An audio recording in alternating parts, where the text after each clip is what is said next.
Hi YouTube, welcome back to Super Lorcana World, your one-stop shop for everything Lorcana. This is the final video in my series where I review all of the Set 1 cards, and this is the final ink, the final color, amber or yellow, whatever you want to call it.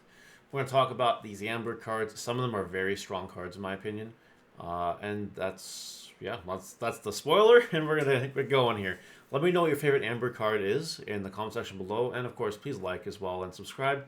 We are a new channel, trying to grow. We'd love to hit 1,000 subscribers soon. That'd be pretty cool. Alright, we'll start off with the very first Amber card revealed, and this card is a monster. This is Stitch. 6 to play, can be used as ink. It's a 3/5 that quests for 3, but it costs 4 to shift. That's going to be a very quick card to get out, I'll tell you.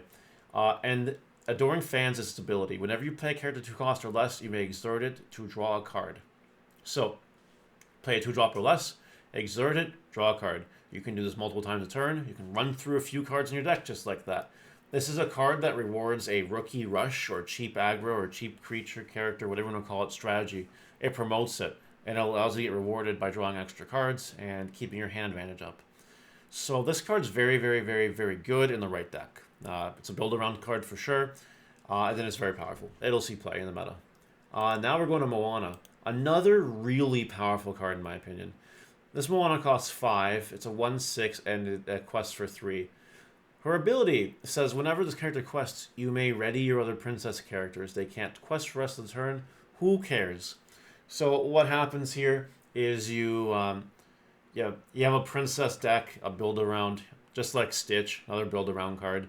And you play a few princesses, you quest with them, and then you quest with Moana, gain 3, and then you unsuspend all the rest of them. And then they can't quest anymore, but you can either leave them unsuspended so that they can't be challenged, or alternatively, just challenge or do something, or sing songs with them, whatever, you know what I mean? This Moana in a princess build-around deck is an incredibly powerful card, and it will see meta play. Absolutely. Hades. Another powerful build-around card. I feel like that's all we're looking at right now. Powerful build-around. This one I think is a little worse than the rest, but I could be open to being wrong on that. It is still powerful. Costs 8 to play, can't be used as ink, but it's a 6/7 with 1 lore that shifts for 6, so it's not unreasonable. It's still really expensive, but like, you know, whatever. Sinister Plot, this character gets +1 lore for each other villain you have in play.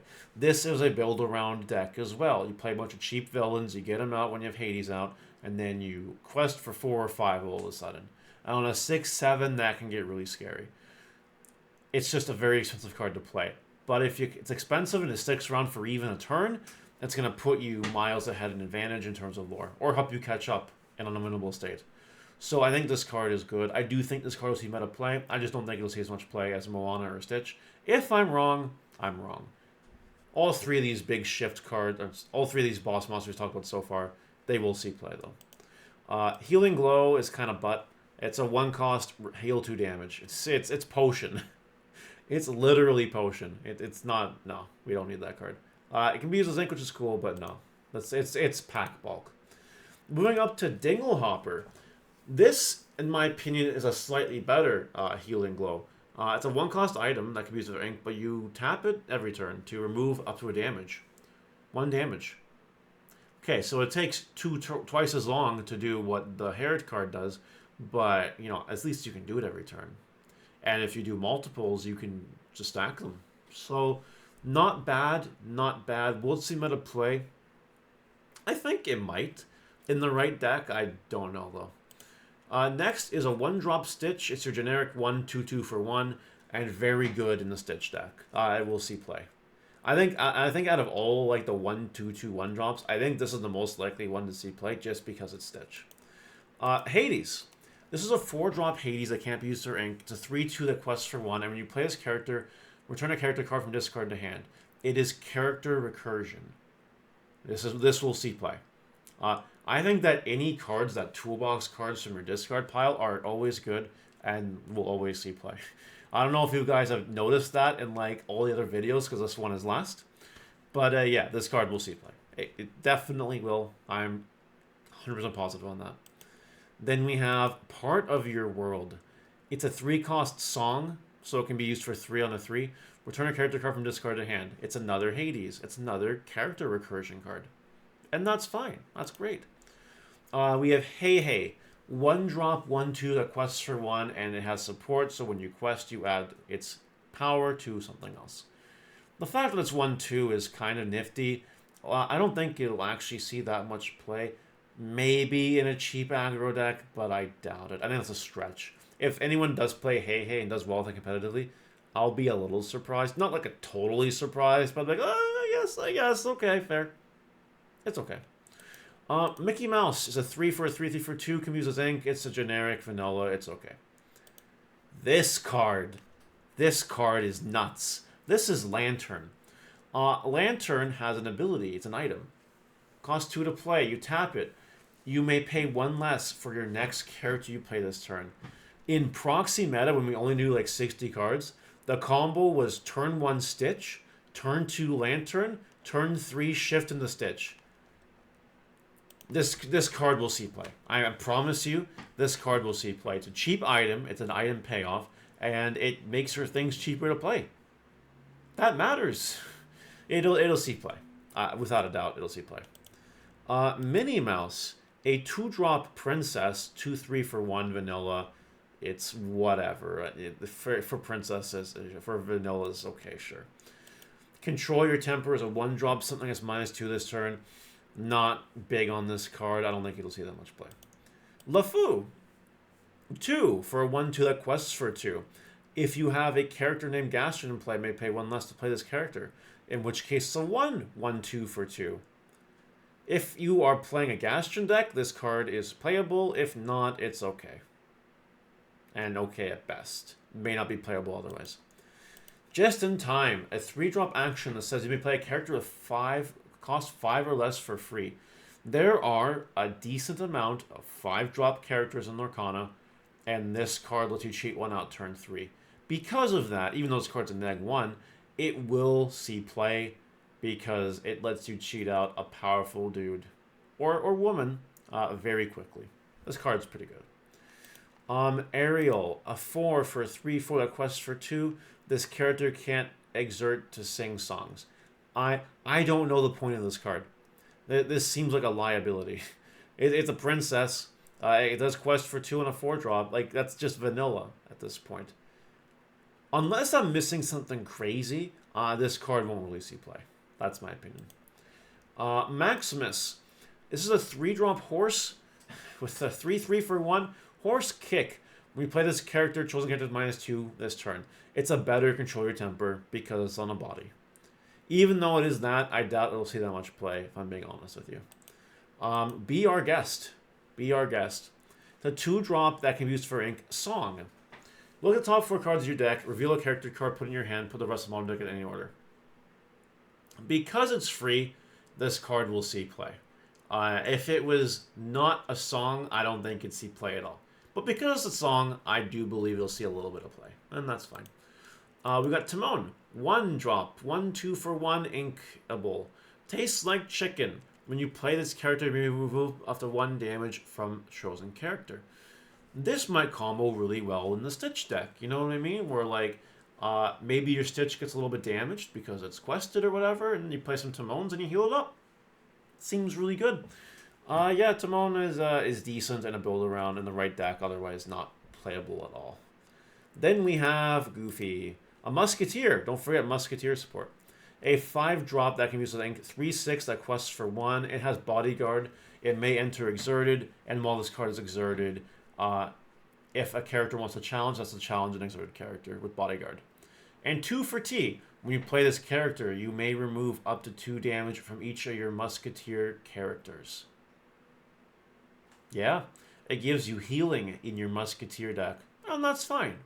In the Musketeer deck, you probably play this card. Otherwise, this card's garbage. Next up, another Hey Hey. Okay, right. Stitch. This card is very interesting, and I don't know how I feel about it. It's a 7-drop 4/8 that quests for 2. It can be used as ink. When you play this character, if you have 2 or more other characters in play, you may draw 2 cards.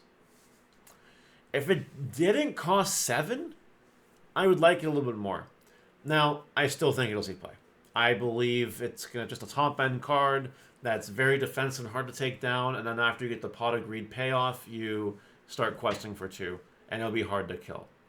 This is a top-end card. I think you play like 2 copies of it, and that's probably going to be it. It's good. It is a good card. Anything that says draw cards is pretty good usually. Simba, a 2-drop 2/3 with Bodyguard. That's very convenient. Again, think about the Stitch deck, like for instance, whatever. For example, you play this with the Stitch deck.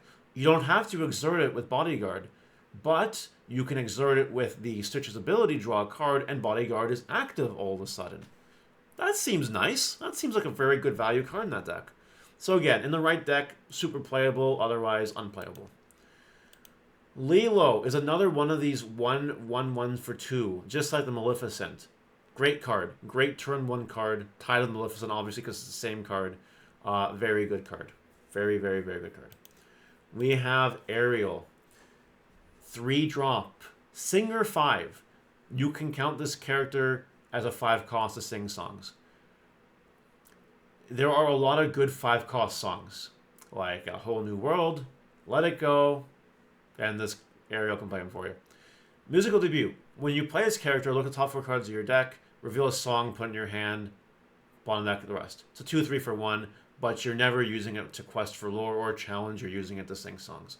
It's a card that your opponent will want to get rid of, otherwise it might steamroll if you start playing 5-cost songs for free when you shouldn't be. And then that's a song when you play it. So this card is super good. It'll seem out of play. And the Sebastian is just a weaker version of it. It can be used for 4-cost songs. Yeah, and then 2/2 for 1. That's it. They can both be used as ink, by the way. This will see play. I think it's fine. This card is really good. Ursula's Shell Necklace. It costs 3 to play. It's an item. Whenever you play a song, you may pay 1 to draw a card. So think about it. You play your songs for free, right? What's paying 1 to draw a card? Like, hello? If you play multiple songs a turn, you're drawing multiple cards. This card is really good. I'm just going to be real with you. You'll want to play this card in your Ariel deck. And this will be a deck, by the way. They don't think this ain't going to be anything. This will be a meta deck. Promise. Prince Philip. 4 for a 3/3 that quests for 2. Can't be used as ink. Has heroism. When this character challenges and is banished, you may banish the challenging character. It's like one of those suicidal Yu-Gi-Oh monsters or whatever that says, if this is destroyed by battle, destroy the monster it battled with or whatever. It's the same thing. It's a removal card. It doesn't have rush, so I think that weakens it a little bit. It has to specifically, it's fine. Whatever. It's okay. I don't think you'll see much play. Hakuna Matata is a 4-cost song. Move the 3 damage counters from each of your characters. Considering this could be free, it's just a way better healing glow. Now, will it see play? It just might because of how powerful it is in terms of healing, but I don't think you'll actually see that much play. Rapunzel, a 4-drop 1/5 for 2 lore, can be used as ink. When you play this character, move the 3 damage counters from your character. Draw a card for each 1 damage removed this way. This card's stupid. This card is a better Pot of Greed. It's like Pot of Thrice. This is stupid. This card's nuts. Yeah, that's it. Yeah, that's my evaluation on that card. This is definitely going to see play. Oh my god. Yeah, that's it. That's all. Yeah. You got nothing else to say to that. A card is so good it requires no other explanation. I don't think I have to tell you guys why healing and drawing 3 cards is really good on 1 body. That, by the way, quest for 2. Maximus, a 5-drop horse, 4/5 for 1 lore, has bodyguard and support, so when it quests, you can add his power to something. Adding 4 power to something and having bodyguard it actually makes it really annoying. It might see a tiny bit of play, maybe, but nothing much more than that. Cinderella, 4-drop with Singer 5, can be used as ink. It's a 2/5, 2/2, 2/5 for 2 lore. Wonderful Dream. Tap it, remove the 3 damage from chosen princess character. Again, think about the Moana deck here. The Princess Moana that unsuspends everything. You can use this card to heal 3 damage, use Moana to unsuspend it, heal another 3 damage. That seems perfectly reasonable to me. So again, in the right deck, very good card, otherwise kind of unplayable. We got Mr. Smee. A 3-drop 2/5 for 1 is vanilla, it's whatever. Pumbaa is a 4-drop, 3/5 for 1. It's kind of whatever. It's a reverse Scar, a red Scar. It's okay at best. And finally, you have Forgotten Me. Each opponent chooses and discards 2 cards for a cost of 4. If you're playing a hand discard deck, it's a good card. If you are not, you're not playing this card. That's it for the whole series, actually. We've covered every single card in the first set, in the first chapter. Let me know what card you like the most out of Amber, and let me know, now that we're all done everything, what are your favorite cards in the set, honestly? What cards do you see yourself playing with the most? Or decks? What ideas you got? Let me know in the comments, guys. I'm really interested in winning all those, and I will see you later. Bye!